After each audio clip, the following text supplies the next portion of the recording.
Y queridos amigos, una cita más, un momento más para compartir, para estar con cada uno de ustedes aquí en este gran escenario que es la radio y también a todos los que nos escuchan y nos ven a través de nuestro canal oficial de YouTube, que ustedes nos pueden encontrar fácilmente buscándonos como Pandemia Misterio Diego Reyes. Estamos en YouTube en simultáneo emitiendo por nuestra RCN, la Radio de Colombia. Son más de 130 emisoras en todo el territorio nacional, conversando con cada uno de ustedes para llevarles temas interesantes. Antes de empezar y presentar a nuestro gran invitado, quiero darles a conocer nuevamente el lanzamiento de este libro maravilloso que es mi ópera prima en en el tema editorial. Se llama El secreto de Gabo. Y los quiero invitar a todos los que me ven y los que me escuchan para que puedan de pronto ahondar en la vida de uno de los escritores más afamados en los últimos tiempos en el mundo, no solo en Colombia. Una vida paranormal, una vida extraña. El libro lo pueden conseguir en cualquier librería nacional del país o si no en la página de la editorial Cangrejo, que es www.cangrejoeditores.com. Antes que se acabe la feria del libro, estamos también presentes en la feria del libro. Este trabajo ha sido apadrinado por el gran JJ Benítez y nuestro libro lo pueden encontrar en cualquier stand de la editorial Cangrejo Editores, principalmente el pabellón 3 en la sala número 2, en el stand 2, primer piso. Ahí estamos en, en la feria del libro.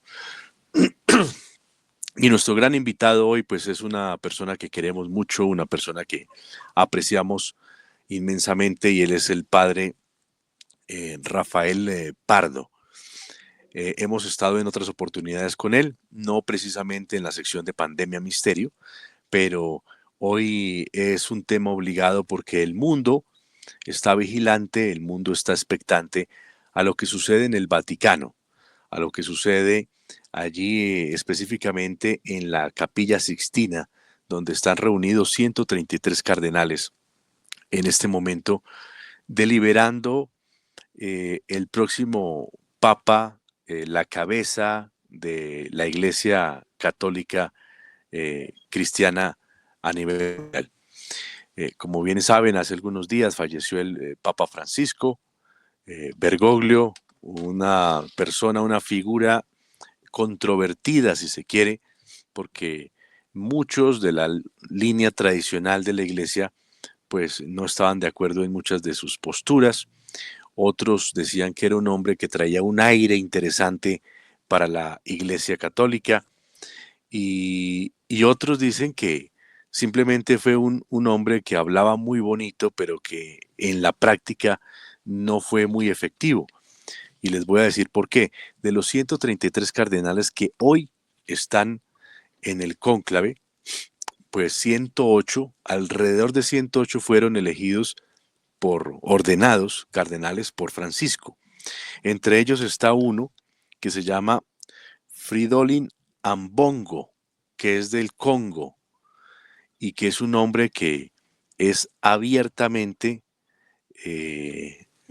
ha sido un hombre muy crítico con el tema de los derechos de los homosexuales, por ejemplo, y en alguna oportunidad dijo que se deberían erradicar estas comunidades de, de la cristiandad, de la familia de los católicos.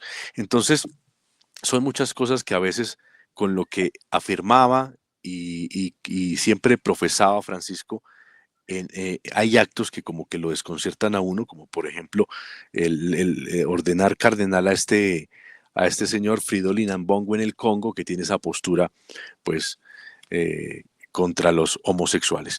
Bueno, y principalmente, pues, cada papa antes de morir, pues, organiza su casa, ordena a varios cardenales para que de esta manera se pueda elegir a otra persona que siga, continúe con el legado del Papa que está terminando con ese papado. Otros hablan de que Pietro Parolin, secretario de Estado, sería un candidato óptimo. Lo cierto es que en el núcleo de los cardenales, este señor pierde puntos porque dicen que no es carismático y necesitan un papa que conecte muy bien con el pueblo, como lo hizo Francisco, como lo hizo Juan Pablo II. Un poco en esa línea se salió Ratzinger, Benedicto XVI, pero aún así hablan de este tema. Otra cosa que se está conversando por estos días mucho es la edad del Papa que se van a elegir. Si eligen uno menor de 70 años, es posiblemente que estemos hablando de un papado que va a perdurar para unos 20 años, un papado largo. Otros dicen que no se necesita un papado tan extenso, sino más bien corto, entonces tendrían que elegir a un papa de entre 75, 70 y 75 años. Principalmente por ahí es que muchos de los que hablan y analizan toda esta arquitectura de la Iglesia Católica, pues aseguran que por ahí van las elocuraciones de cada uno de los cardenales que hoy están en la Capilla Sixtina deliberando eligiendo el próximo Papa. Nuestro invitado es el padre Rafael Pardo.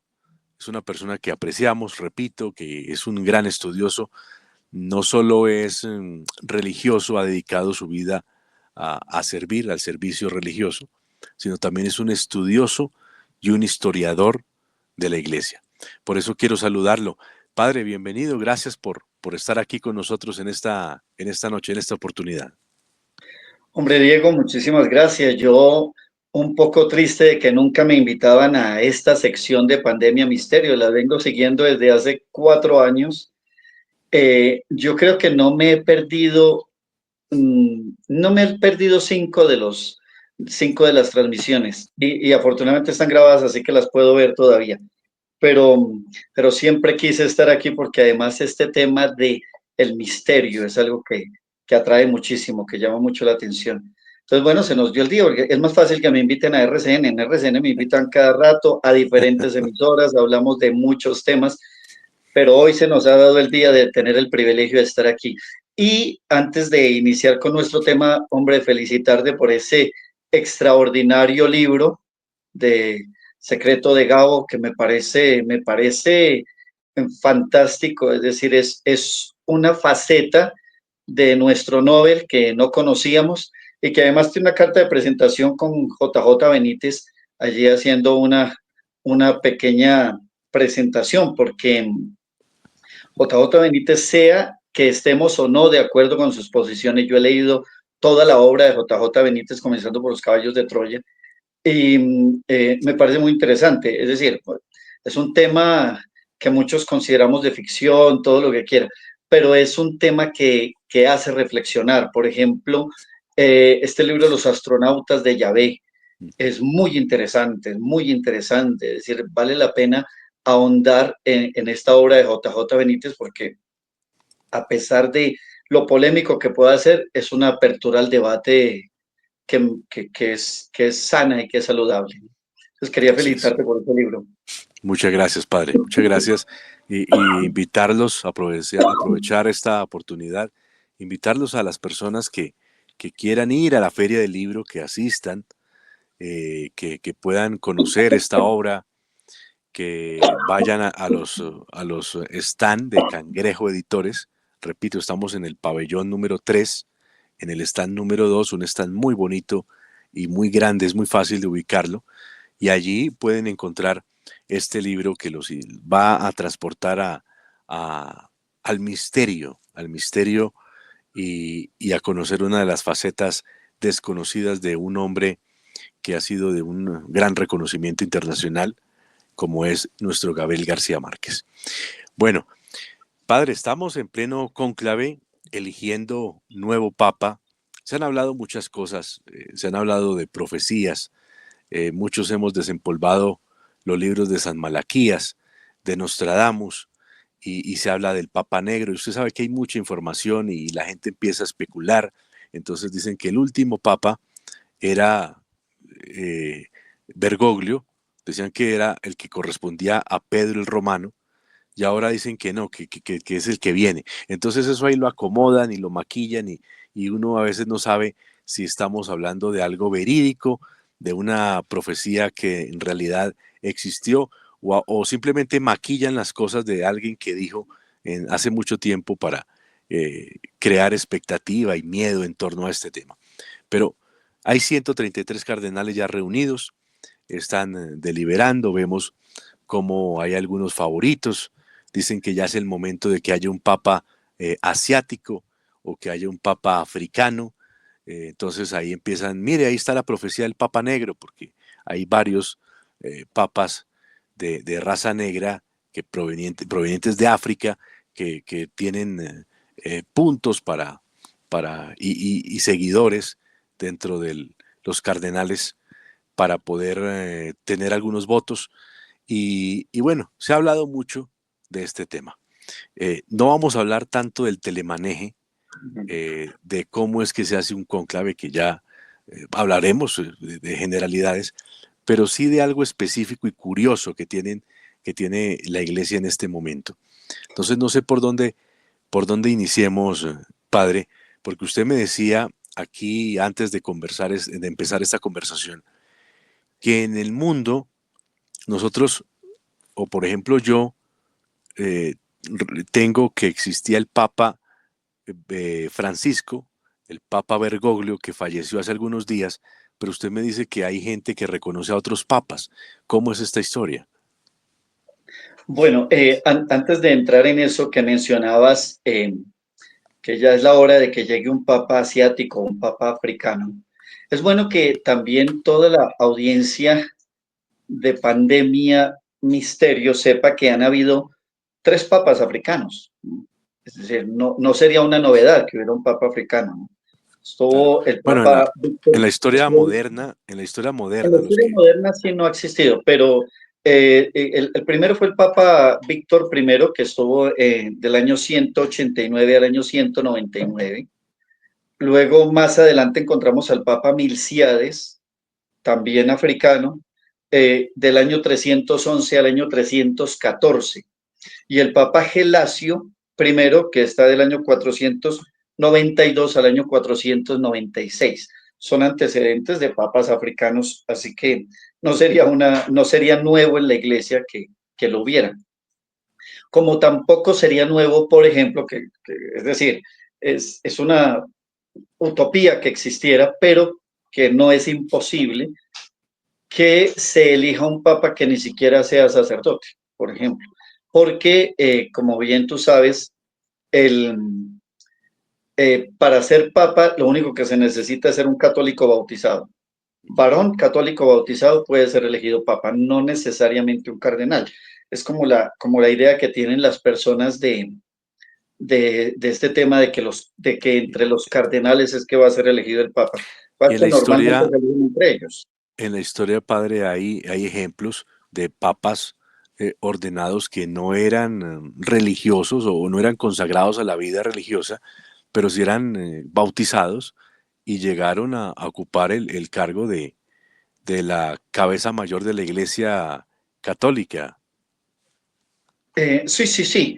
De hecho, quien organiza el cónclave de alguna manera, como hoy día lo conocemos, precisamente no era un sacerdote y fue elegido papa, que fue, es decir, la historia es interesante porque eh, se tenía que, el cónclave debía reunirse, no se llamaba cónclave, era la reunión de los cardenales para elegir el nuevo papa, debía reunirse en la ciudad donde murió el papa.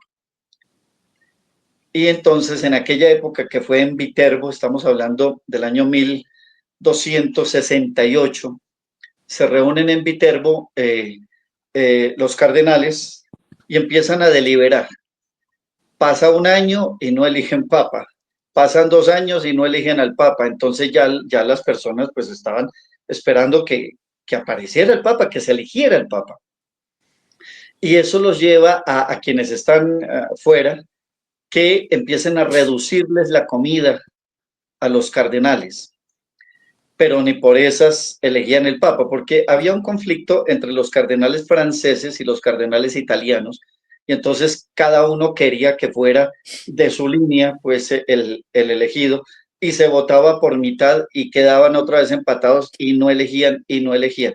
Finalmente les quitan el techo a los cardenales, algunos se enfermaron, fue una cosa bien compleja, hasta que finalmente después de 3 años, ¿cierto? Ya para el año 1271, terminan eligiendo a un personaje que se llama Teobaldo Visconti.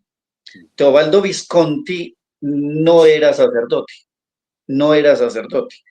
Él de hecho estaba en ese momento en un combate, en una batalla, en una guerra, y, le informan que ha sido elegido papa y tarda incluso meses en llegar hasta Viterbo porque estaba muy lejos.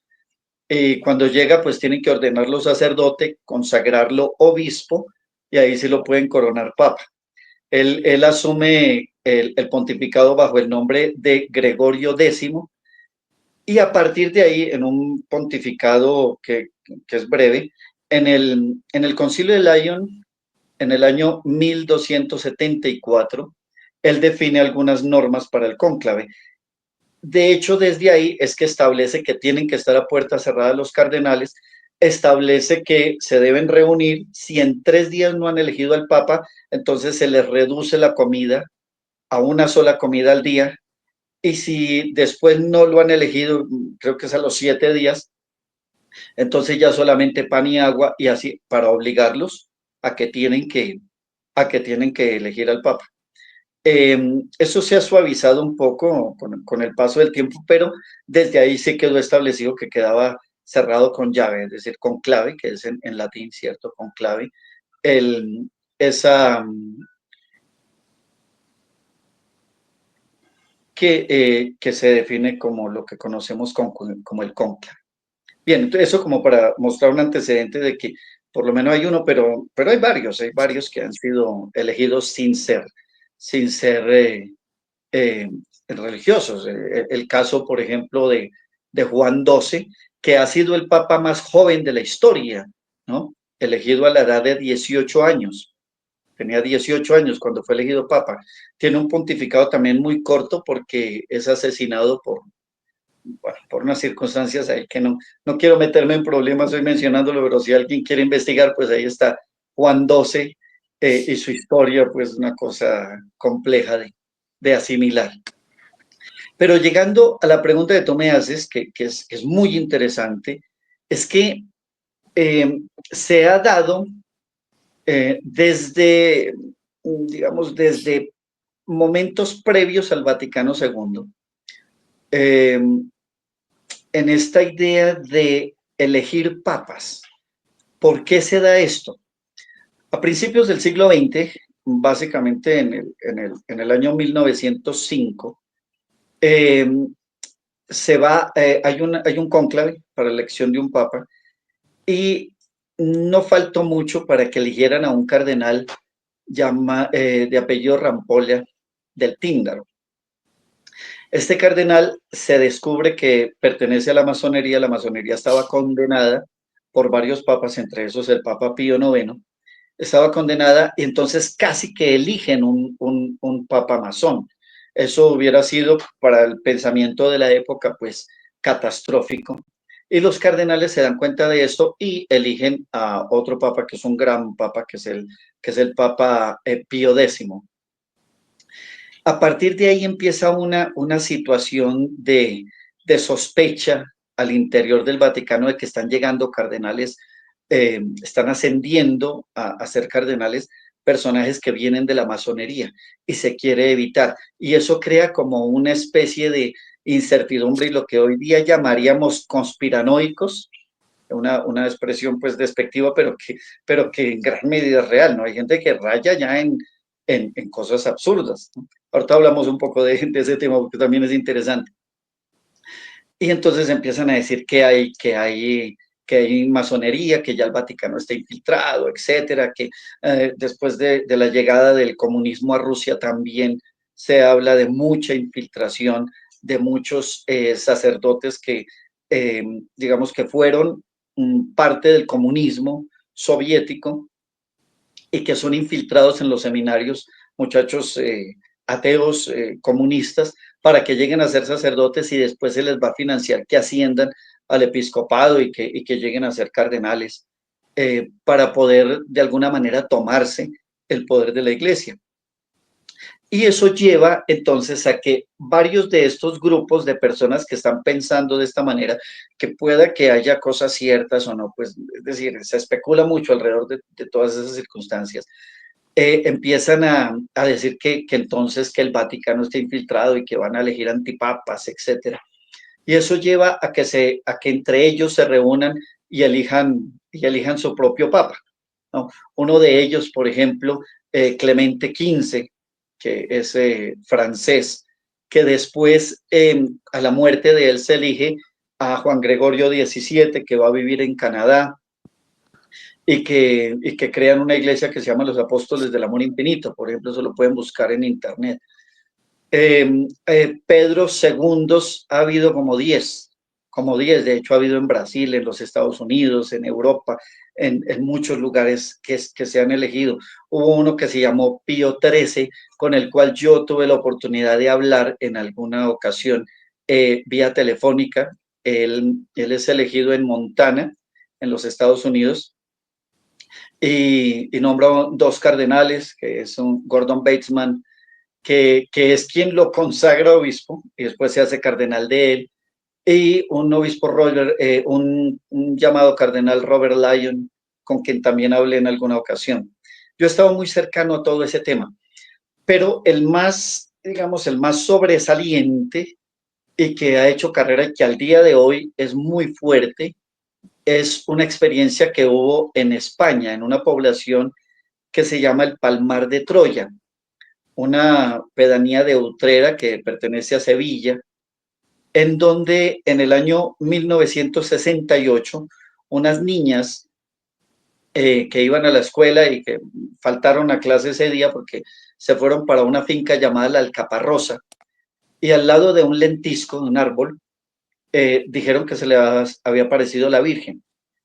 Y empieza a haber romería, porque pues eso sucede siempre, es decir, uno dice que se apareció en una lechuga y empieza a llegar la gente a rezar.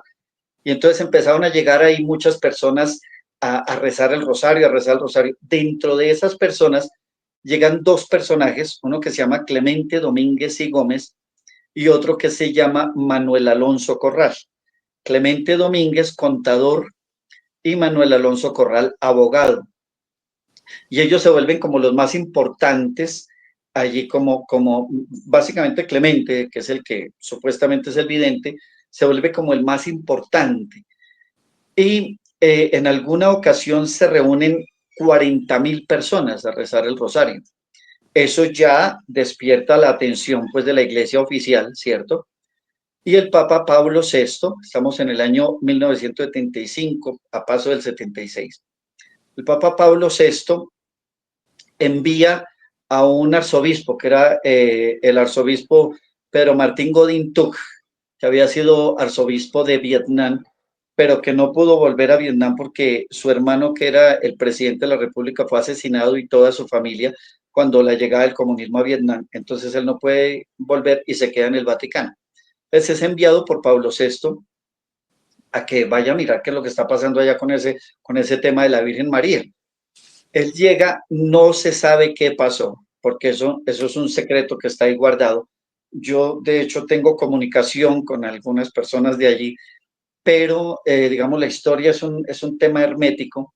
No se sabe qué pasa. El hecho es que el arzobispo se entrevista con Clemente Domínguez y Gómez, y después de la entrevista sale, se reviste con sus ornamentos episcopales, celebra la misa y ordena sacerdote a Clemente Domínguez junto con Manuel Alonso Corral y con otros 7. Y se va. 8 días después regresa, porque además le llaman la atención en el Vaticano, regresa y ya no solamente los ordenó sacerdotes, sino que los consagra obispos y ordena a otros, y entonces hace como una especie de iglesia ahí paralela a la iglesia católica, y ellos pues quedan ordenados sacerdotes, pues sí, y quedan consagrados obispos, pues sí, pero sin el mandato apostólico y sin la anuencia del arzobispo de Sevilla, de la arquidiócesis. Posteriormente, Clemente Domínguez viaja a Colombia y estando en Bogotá, en Santa Fe de Bogotá en esa época, en el año 78 muere, muere Pablo VI, y él recibe una supuesta visión en la cual la Trinidad misma, y particularmente el Padre y el Hijo, le dicen que él es el nuevo Papa y que ya que coronen el nuevo Papa, porque a partir de ahí en el Vaticano va a haber antipapas. Él regresa al Palmar de Troya en España, es coronado Papa, toma el nombre de Gregorio XVII y reina en un tiempo muy paralelo con el de Juan Pablo II, porque también tiene 26 años de pontificado. Creo que mueren, de hecho, con una diferencia como de un mes también.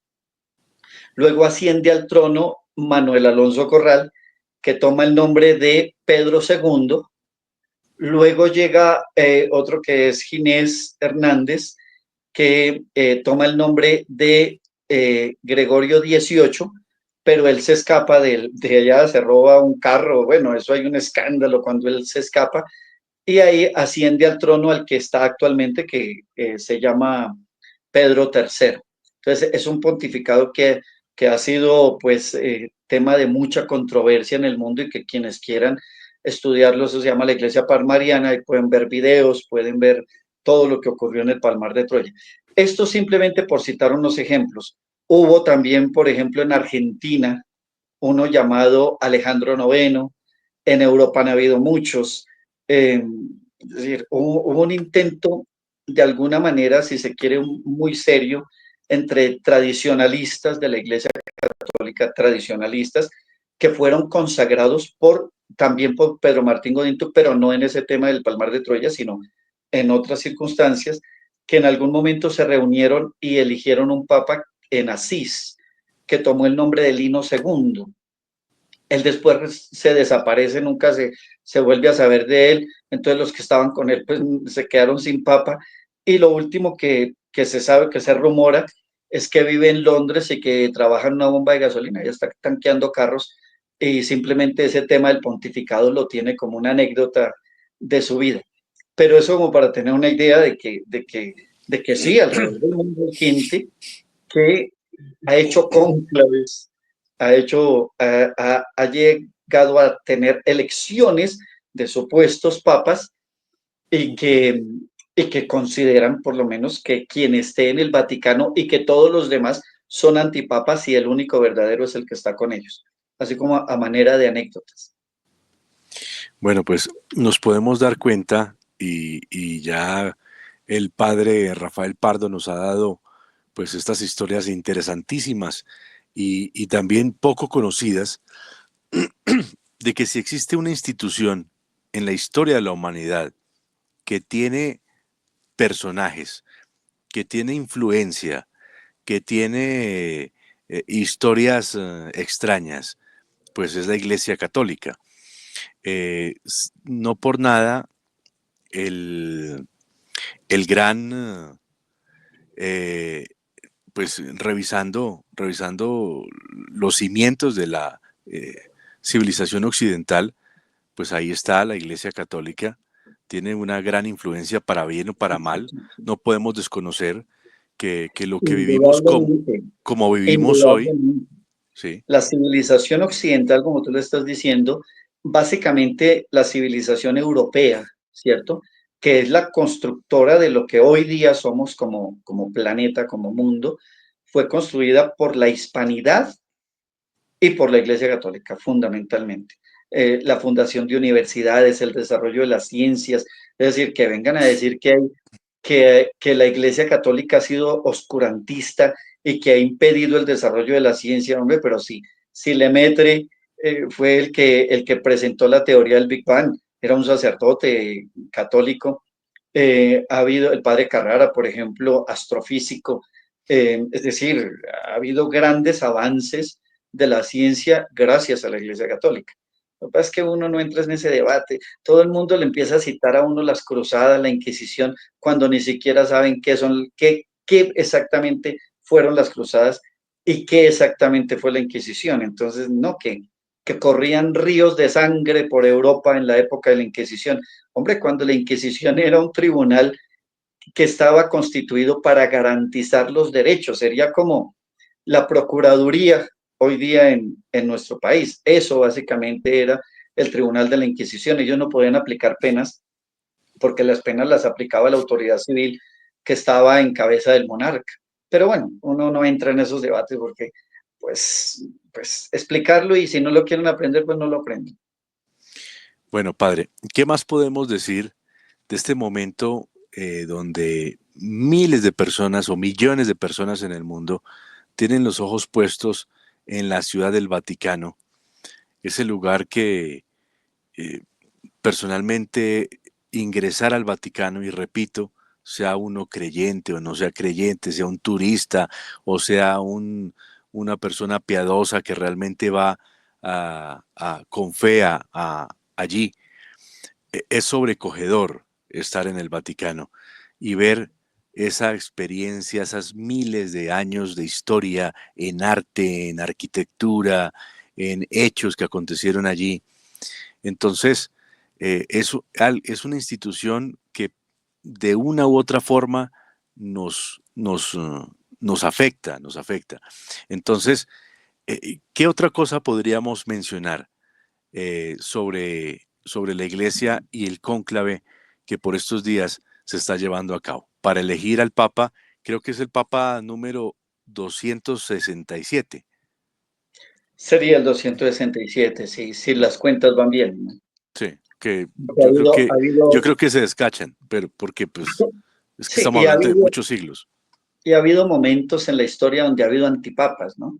39. Entonces casi que uno tiene la tendencia a perder la cuenta, sí, sí o no. Bueno, es que del cónclave podríamos hablar muchísimas cosas. Pero sobre todo me parecería interesante desarrollar dos temas. El primer tema es lo que estabas mencionando al principio de los conspiranoicos, ¿no?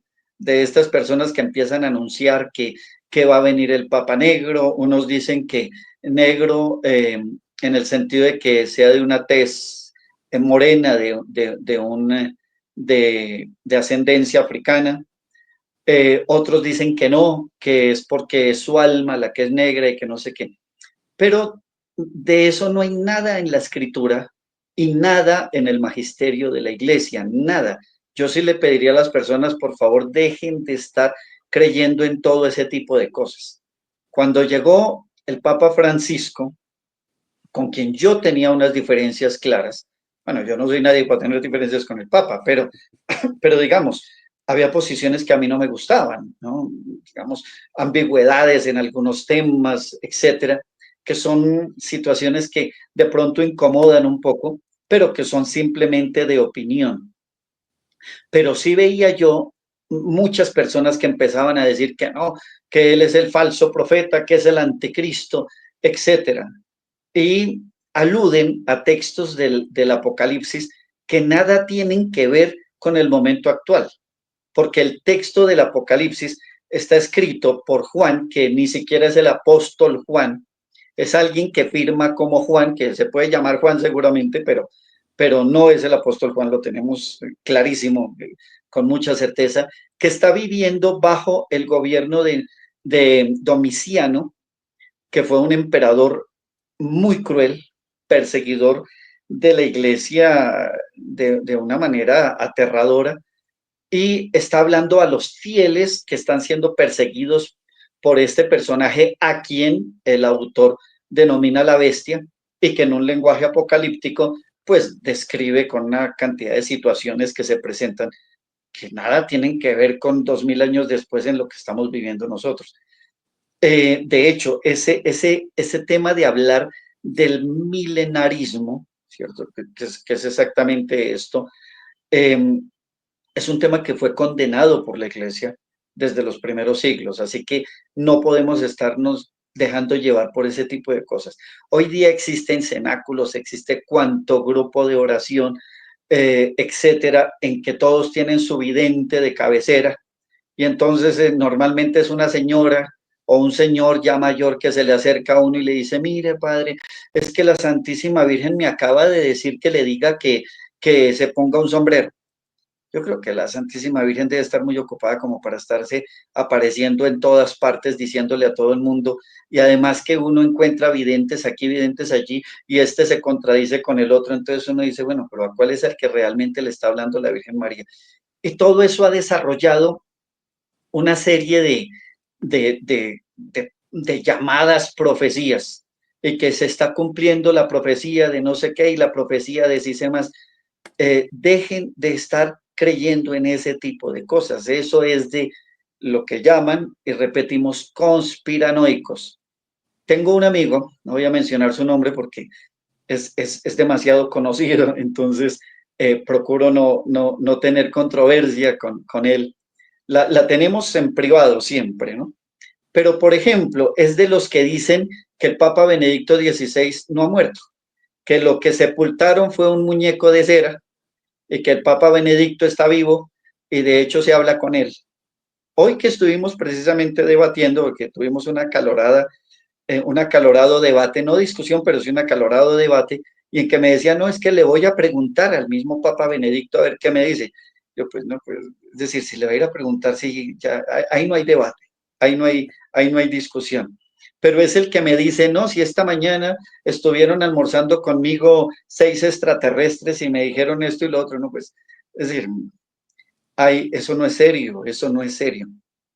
Entonces, hay un conglomerado, y no pequeño, porque es un conglomerado a nivel global, que asegura que el Papa Benedicto está vivo y que él está gobernando la iglesia y que él es el anunciado como Pedro el Romano, y que va a salir del Vaticano caminando en medio de fieles que murieron en la plaza de San Pedro, y que va a subir una montaña y que unos soldados lo van a matar. Yo diría, pero es que a estas alturas el Papa Benedicto tendría 98 años.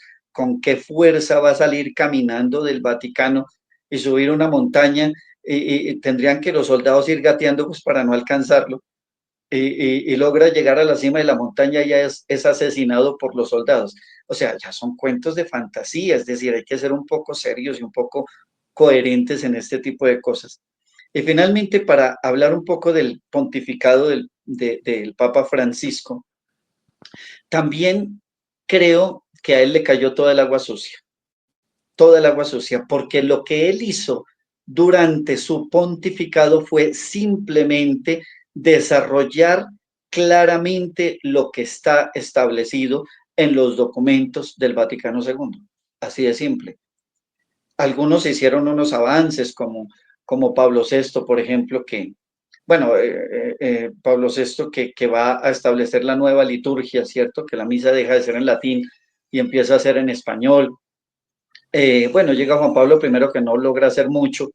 Llega Juan Pablo II, que Juan Pablo II se interesa muchísimo por la unidad de las diferentes religiones, entonces empieza a este tema del diálogo interreligioso, reúne a los diferentes líderes religiosos en algo que se llama la reunión de Asís en el año 86, pero posteriormente se concentra muchísimo en la caída del muro de Berlín.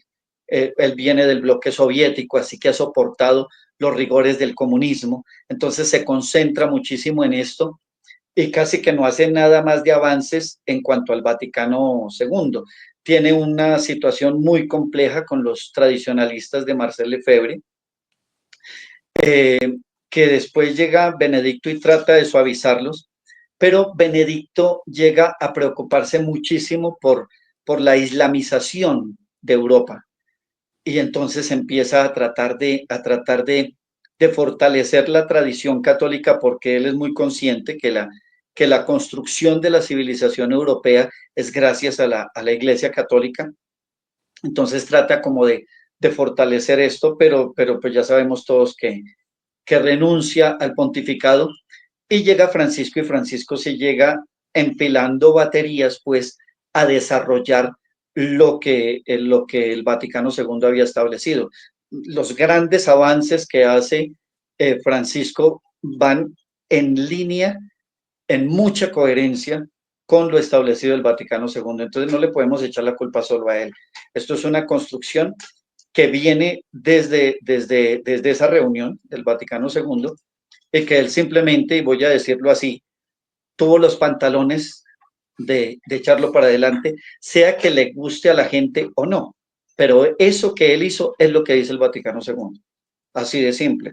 En el Vaticano II se propuso en las discusiones muchas veces que no se llegó a desarrollar, pero se propuso en las discusiones, por ejemplo, el sacerdocio para las mujeres, se propuso en las discusiones la apertura a todas las religiones. De hecho, hubo invitados de diferentes religiones como para que visualizaran el concilio, etcétera. Entonces, pues lo que hace Francisco es simplemente desarrollar eso. Ahora, siguiendo en consonancia con lo que me preguntabas, podemos pasar al segundo punto. ¿Qué está pasando hoy y qué es lo que se necesita? En este momento, yo preferiría no hablar de lo que llaman candidatos, ¿no? Porque hay un comentario que se ha hecho a lo largo de la historia y que seguramente Diego lo ha escuchado muchas veces, y es que muchos entran como papas al cónclave y salen como cardenales. Es decir, entran convencidos de que los van a elegir de papas y resulta que eligen a otro y muchas veces eligen al menos pensado. Es muy difícil que se acierte plenamente en ese tipo de elecciones. Además que yo nunca he podido saber, y tú que eres un gran investigador, de pronto pudieras ayudarme a investigar eso porque yo no lo he podido saber. ¿Quién es el que dice estos son los candidatos más fuertes a ser papa? Porque estoy seguro que eso no sale de los cardenales. Un cardenal jamás habla ni de que él puede ser candidato, ni habla de por quién votaría en un cónclave. Eso nunca, un cardenal siempre evita hacer un comentario de esa naturaleza. Pero yo veo que los medios de comunicación sí salen, los periódicos, en todas partes empiezan a especular y a sacar listados de cardenales que pueden ser elegibles papa, que uno no sabe de dónde sale pues esa idea de que quién es el que define que estos están como candidatos a ser papa. Pero, pero padre, quiero meter la cucharada ahí, porque me Sí, estoy porque a veces leyendo, me tomo la palabra, ¿no? no, me estoy leyendo un libro, si no recuerdo mal el nombre del autor es Morris West, ya murió. Ok, Publicó varios libros en torno del tema de la iglesia, y el que estoy leyendo se llama Eminencia, y es un libro, no sé si llamarlo profético, o el hombre sabía cosas, pero lo cierto es que fue publicado en 1998, salió la primera edición, y habla de un cardenal argentino que había sido víctima de la dictadura militar, que había acompañado a las madres de la Plaza de Mayo, que había sufrido físicamente pues unos vejámenes, lo escribe ahí. Muere el papa de turno, lo llaman a él, argentino, lo llaman a él al cónclave. Tenía varios amigos dentro del Vaticano, por su historia de vida tan trágica, era muy cercano al Papa que acababa de fallecer y también lo conocían muy bien en los demás cardenales. Conclusión, lo terminan eligiendo Papa, y es un hombre que lo escribe en el 1998, es decir, varios años antes de que aparezca Francisco. Entonces, me llama mucho la atención, y hay personas que han estudiado la obra de este personaje que le recomiendo el texto, padre, y a los que nos sí. escuchan, para que se lleven una idea de que, no sé si será información o no será si también, no propiamente en el cónclave, pero sí durante sus reuniones o en algún momento conversan los cardenales de quién podría ser un buen papa y le echan el ojo y dicen, ahí va uno que podría funcionar voy a votar por ese, no sé, y eso trasciende las fronteras, las murallas del Vaticano y termina alguien escribiendo un libro que es como profético. Entonces me llama la atención eso y quería compartírselo a las personas que nos escuchan y nos ven. Claro. Bien, ¿qué es lo que puede pasar ahí? Porque lo que tengo claro es que un cardenal jamás tocaría ese tema. Eso sí no ocurre nunca. Pero lo que sí ocurre es que se empiece y de pronto de ahí es de donde salen las barajas de candidatos, que como digo, yo nunca he podido entender por qué las sacan. Eh, Porque hay que tener en cuenta que el Papa debe tener dos características, claramente dos características. Una es que sea un gran diplomático y otra es que sea un buen pastor. Y ahí es donde empieza uno a observar la posibilidad entre los que hay, ¿no? Porque todo depende del contexto geopolítico que esté teniendo lugar en ese momento. Es decir, por ejemplo, cuando llega la elección de Juan Pablo II, se busca precisamente, que de hecho rompe con una tradición de varios siglos, que no había sino papas italianos, ¿cierto? Y se rompe, ¿por qué? Porque dentro del contexto geopolítico que no inicia con él, lo que pasa es que él se concentra mucho en eso, pero ya por lo menos el patriarca Pimen de Moscú, de la Iglesia Ortodoxa rusa, venía avanzando muchísimo en el tema de que cayera el bloque soviético, de que cayera, sí, el comunismo en Rusia y ya viene trabajando también Ronald Reagan en el tema que se caiga el muro de Berlín, es decir, eso ya era insostenible, ¿no? Como hoy día que alguien quisiera, por ejemplo, y yo me cuento entre eso y debo decirlo aquí abiertamente, yo a veces suelto la lengua, pero es importante, yo quisiera la liberación del pueblo norcoreano, es decir, Kim Jong-un, esa familia, ese régimen de Corea del Norte es criminal, es que nacer uno en una cárcel, o sea, eso es terrible y tenerlos tan aislados del mundo que ellos ni siquiera se enteran de lo que pasa afuera y consideran que viven en un paraíso y que el resto del mundo es el infierno.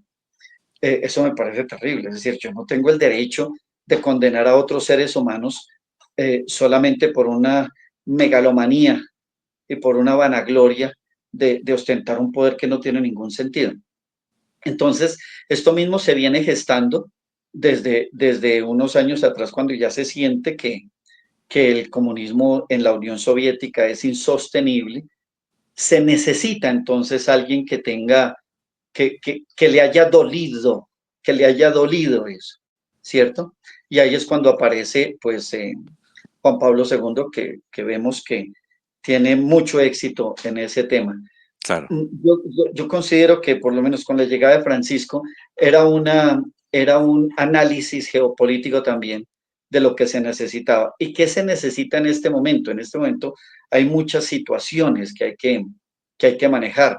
Una situación, por ejemplo, a nivel pastoral, es el tema de una división que está existiendo dentro de la iglesia. Yo no lo llamo un cisma porque el tema de los cismas también me parece que eso es conspiranoico, ¿no? No me parece serio que se hable de un cisma, eso no es real.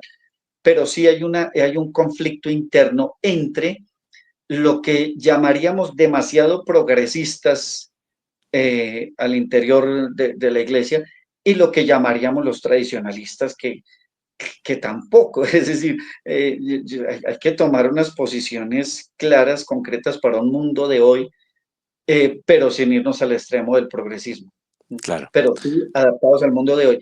Y en el tema diplomático, hay temas muy álgidos que debe tratar el nuevo Papa. Uno de ellos, por ejemplo, la inmigración desmedida que hay en Europa, la llegada del Islam, porque es real que se está islamizando Europa y eso es preocupante, muy preocupante para el cristianismo. Además que no es solamente por el Islam, porque digamos que como religión pues vaya y venga, yo no la comparto, no soy musulmán, pero digamos que no tendríamos mayor dificultad en ese tema. pero cuando llegan ya, por ejemplo, a cometer crímenes, a unas barbaridades que han cometido los inmigrantes y que eso no se puede tapar el sol con un mm, dedo, pues sí necesitaríamos a alguien a quien le duela. Por eso yo me inclinaría, sin mencionar nombres, pero yo me inclinaría por alguien que fuera italiano, por alguien que fuera europeo, que le doliera Europa, así como ya hubo lo que mencionabas, Diego, un doliente de Hispanoamérica, un ujú. doliente de Argentina. Bueno, Entonces, que haya un doliente de Europa sería interesante. pues padre Rafael Pardo, se nos acaba el tiempo, pero ha sido una conversación sumamente enriquecedora, deliciosa y siempre es un placer tener una velada con usted porque aprendemos mucho y estamos expectantes. Haremos un programa cuando sea elegido el nuevo Papa, haremos un Claro que programa sí. para hablar que, bueno, cómo se proyecta la figura de este nuevo personaje que debe Podemos analizarlo. Claro, evidentemente debe conocer la alta geopolítica, como usted bien explica, debe atender, por ejemplo, la relación Estados Unidos actual con el Vaticano, que está con Trump un poco también como difícil, las distintas guerras, se reactiva la guerra del Medio Oriente, lo que ha ocurrido con Ucrania, con Rusia, bueno, todo eso le debe caber en la cabeza, le debe doler y también debe, pues, propender por el bien de la iglesia tomar buenas y sanas decisiones. Así que, padre, le agradezco mucho estos minutos a los que nos siguieron en la transmisión por YouTube, en nuestra página oficial Pandemia Misterio Diego Reyes, un gran agradecimiento y a usted, padre, por habernos acompañado en esta oportunidad. Diego, muchísimas gracias y bueno, la invitación a todos para que sigan viendo Pandemia Misterio. Un abrazo, padre. Igualmente.